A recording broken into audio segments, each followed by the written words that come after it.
आज हम लोग ग्रामर के सेंस में पढ़ेंगे conditional sentence.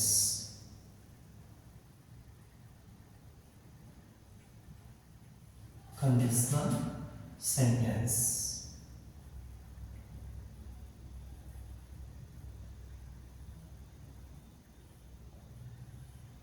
Conditional sentence Hindi में इसको कहा जाता है शर्त सूचक वाक्य। अक्सर जब हम लोग ऐसा वाक्य बनाते हैं तो कंफ्यूजन ये रहता है कि अगर शर्त प्रकट करने वाला वाक्य फ्यूचर इंडेफिनिट में हो और शर्त के बाद वाला वाक्य अगर फ्यूचर इंडेफिनिट में हो तो उनका हम ट्रांसलेशन कैसे करेंगे। या कभी शर्त प्रकट करने वाला वाक्य पास्ट टेंस में हो और उसके बाद का वाक्य अगर पास्ट टेंस में हो तो उसका हम लोग ट्रांसलेशन कैसे करेंगे। ऐसे वाक्यों की मुख्य रूप से जो पहचान होती है कंडीशनल सेंटेंस की, वे यदि या अगर से आरंभ होती है।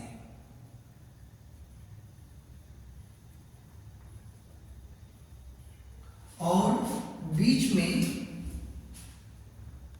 तो शब्द प्रयोग किया जाता है। जैसे यदि वह यहां आएगा तो मैं उसे रुपया उधार दूंगा। अर्थात तो आएगा, तो जब इसका हम ट्रांसलेशन करते हैं तो इस तू के लिए देन का प्रयोग नहीं करते हैं, बल्कि तू के लिए केवल एक सिंगल कॉमा लगा देते हैं। और कंडीशन क्या होती है? पहली कंडीशन इसकी यही है कि यदि शर्त प्रकट करने वाला वाक्य फ्यूचर टेंस में है, फ्यूचर टेंस में, और तो वाला वाक्य भी फ्यूचर में है,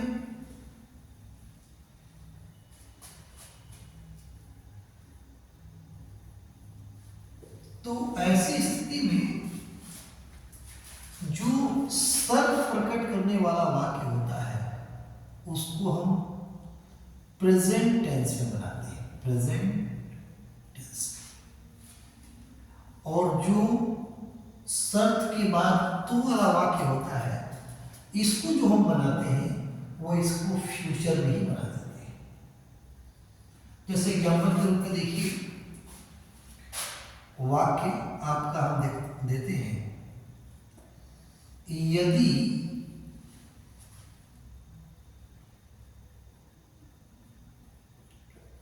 वह बाजार जाएगा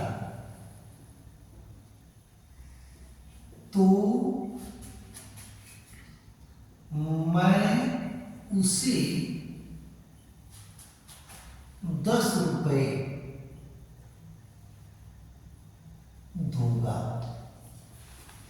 अब मान लीजिए ऐसा वाक्य आ गया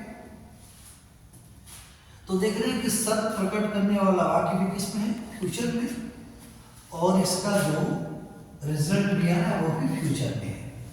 तो अगर ऐसा कभी वाक्य आ गया तो पहले इधर शर्त प्रकट करने वाले को प्रेजेंट टेंस बनाएंगे। तो क्या बनाएंगे? If he goes to market, if he goes to market, I shall give him 10 rupees. I shall give him 10 rupees. तो ये वाला वाक्य हो गया प्रेजेंट टेंस में, और जो दूसरा शर्त का रिजल्ट है वो फ्यूचर टेंस में। लेकिन कभी कभी ऐसा होता है कि ये शर्त प्रकट करने वाला वाक्य पास्ट टेंस में आता है। यदि शर्त प्रकट करने वाला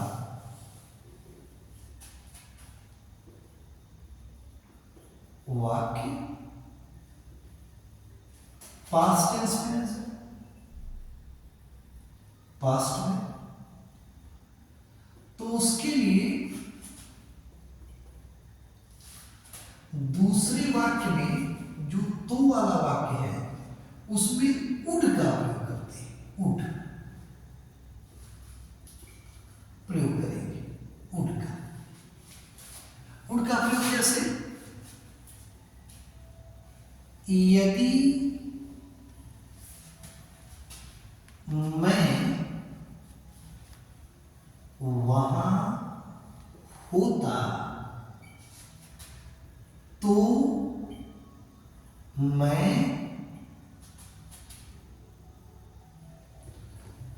तुम्हारी